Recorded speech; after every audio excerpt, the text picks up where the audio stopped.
자, 이렇게 해서 대략 그 일화는 말씀을 드렸고요. 그러면 풍수학이라는 것은 우리가 마이크 너무 이게 낫게. 예, 풍수학이라는 것은 어디다 이론을 두고 있느냐? 바로 유전자 반응입니다. 그렇기 때문에 풍수학은 그래 이런 이론입니다. 조상의 산소가 좋은데 들면은 자손들한테 유전자가 좋게 반응을 한다는 겁니다. 그래서 그것을 지금 한 30년 전에 실험을 했는데 500년, 600년 된 산소의 흙을 가지고 유전자 감응을 동기 감응이라고 합니다. 그걸 대체했더니 운동장 하나 크기에 작용을 하더라는 거예요. 반응을 하더라는 거예요. 그래서 조상 산소가 잘 들게 되면은 좋게 유전자가 반응을 해서 후손에다 좋은 일이 이루어진다는 그런 근거가 풍수학의 기본 개념이다. 그렇게 보시면 될 것입니다. 그런데 지금부터 약 5,500년 전부터 태후 복희 씨가요 선천팔기를 정했고 염제 신농씨에 의해서 이제 동양학과 농사짓는 법을 역학의 원리에 의해서 창조 발전시켰다고 합니다. 그 후 주나라 문왕에 이르러서 후천팔계가 정해지고 주역으로 발전했습니다. 동양학의 역학은 우주 실체를 밝히려는 주자의 우주론을 거쳐 동양의 역사 속에 농업, 공업, 의학, 문학, 운명학, 지리학, 관광 전 분야에 절대적으로 영향을 미쳤다 할 것입니다. 실질적으로 24세기 절기론을 보게 되면요. 옛날 어른들 보게 되면은 며칠날은 뭐하고 입하 때는 뭐라고 소망 때는 뭐라고 이렇게 딱 정해져 있습니다. 그래서 그렇게 해서 활용을 했다는 얘기입니다. 그리고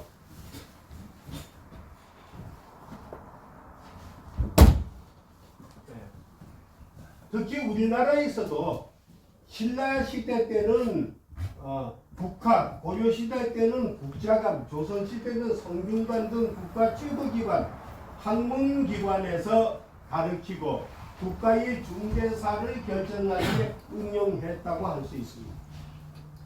다음에 그러나 일제강점기와 서구 문명의 홍수 속에 묻혀서 그 빛을 잃어가는 듯 하였으나 최근에 와서 각 대학교의 정규 전공 과목으로 학과가 개설되고 있으며 각종 사회교육기관에서도 강좌가 개설되어 젊은 인재들이 역학교육에 동참하고 있는 현실을 볼 때 앞으로 미래 예측학의 한 분야를 담당하리라고 생각한다. 이러한 시대의 흐름 속에서 체계적인 학문 교육으로 올바른 역학인 양성이 필요하다고 사료되어 이 학과 개설을 하게 되었다. 그러니까 제가 이걸 하는 이유가 선무당이 사람 잡는다는 얘기가 너무 많습니다. 그렇기 때문에 학문 중심의 올바른 교육을 하기 위해서 제가 강원대학교에서 정확하게 지금 올해 16년째 후학을 가르치고 있습니다. 그리고 태백에서도 평생학습관에서 제가 한 15년 정도 하고 있고요. 또 정선의 벽담학원에서도 제가 하고 있고 그렇습니다. 그런데 이것을 반드시 제대로 올바르게 전승이 돼야 됩니다. 이 학문을 신비해법을 이용을 해가지고 혹세무민 돈벌이 수단으로 악용하는 사람들 때문에 풍수 소리를 듣고 사주개인 소리를 듣습니다. 그래서 이런 쪽으로 좀 하고 싶다는 제 생각입니다. 이걸.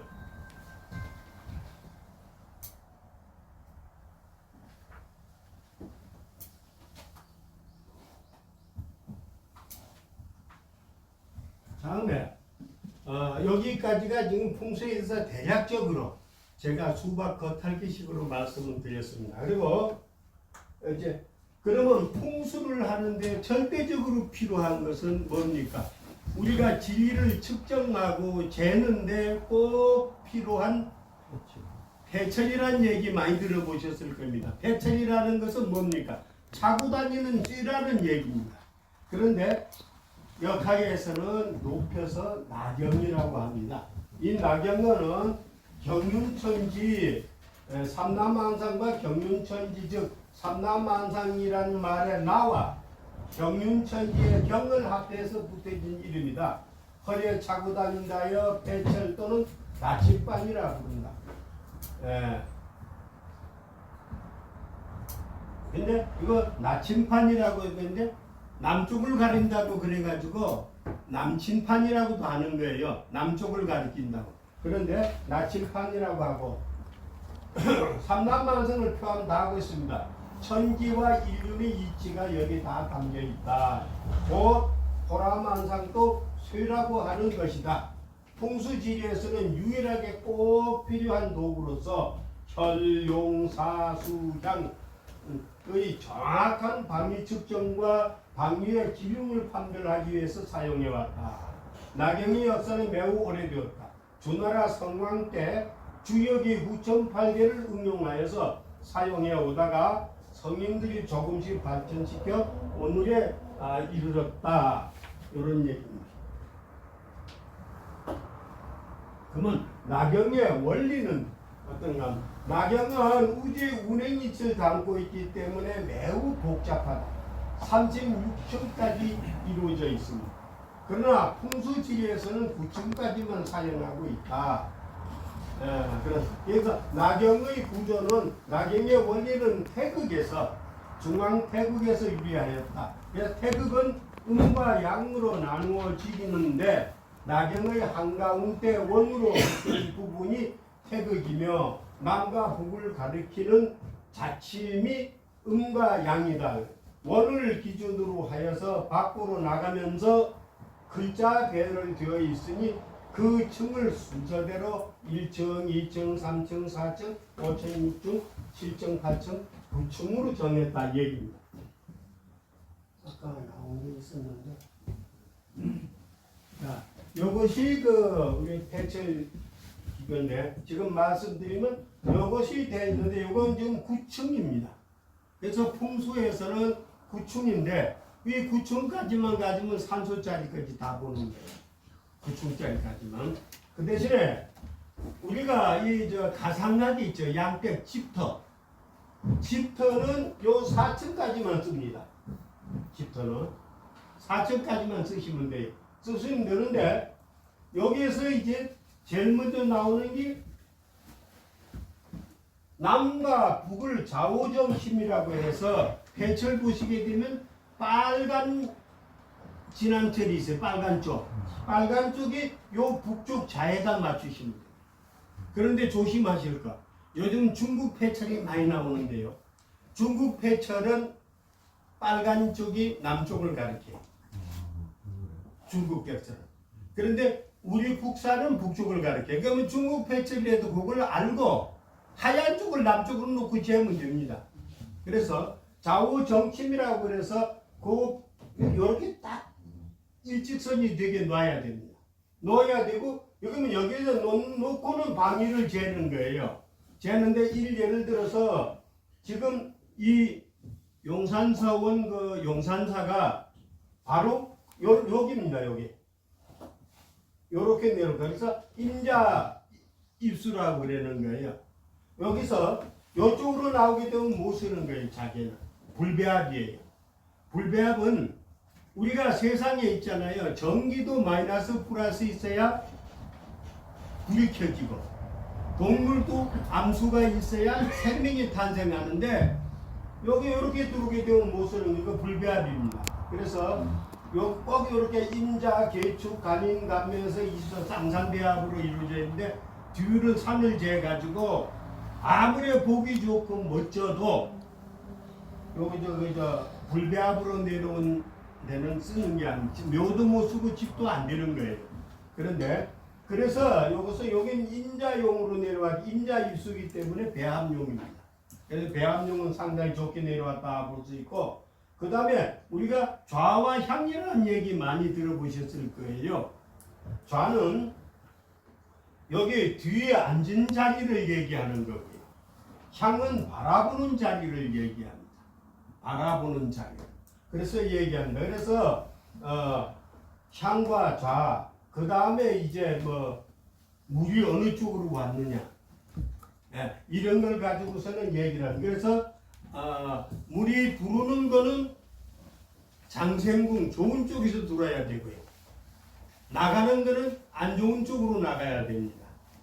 그래서 우리가 저 풍수에서 얘기하는 보면 화분섬으로 나가야 되는 거예요. 그리고 들어오는 거는 반드시 좋은 데서 들어오고 나가는 거는 안 좋은 데로 나가야 돼요. 그게 아주 기본 이론입니다. 집에 하수도도 마찬가지예요. 수도꼭지는 좋은 쪽에 틀어놔야 되고 돌아야 되고, 하수도나 화장실, 목욕탕은 안 좋은 자리로 배치가 돼야 된다는 얘기입니다. 그래서 이렇게 해서 우선 간단하게 해철 구조를 내가 말씀드리는 겁니다. 그러면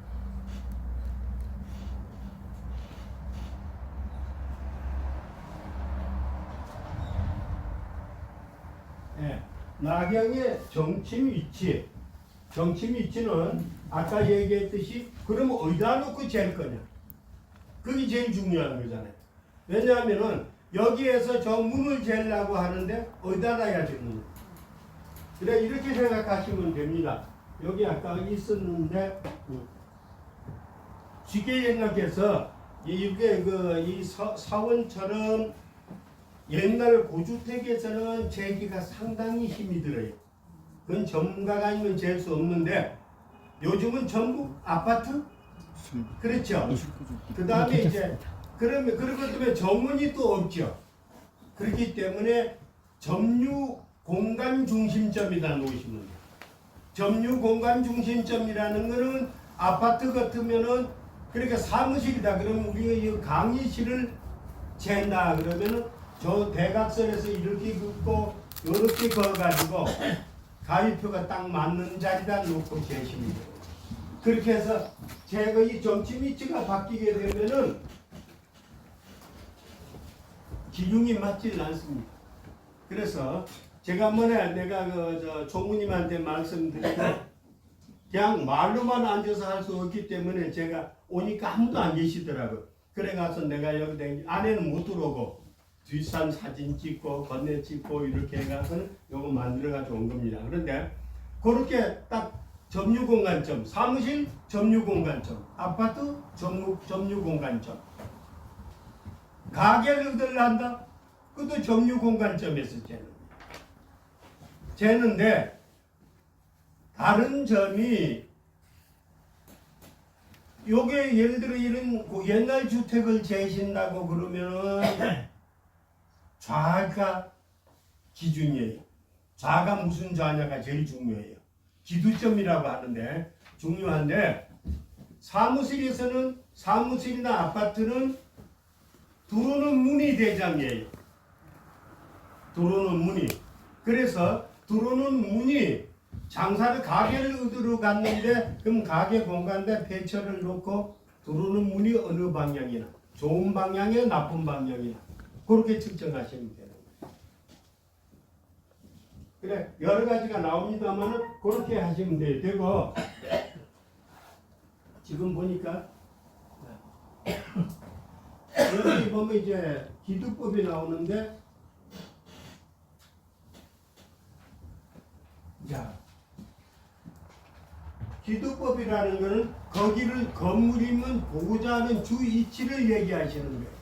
주 위치를 얘기하는데 중앙용도법이 가장 적절하다. 이 얘기가 바로 뭐냐면 정치 위치가 딱 그어가지고 가운데 놓는 거예요.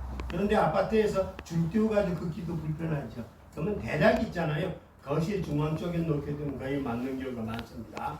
그렇게 나가지고 하는데 문, 주, 조는 뭔가 문하고 주위치하고 부엌하고 세 가지가 다 맞아야 길택이에요. 근데 요즘 못 맞추겠더라고요.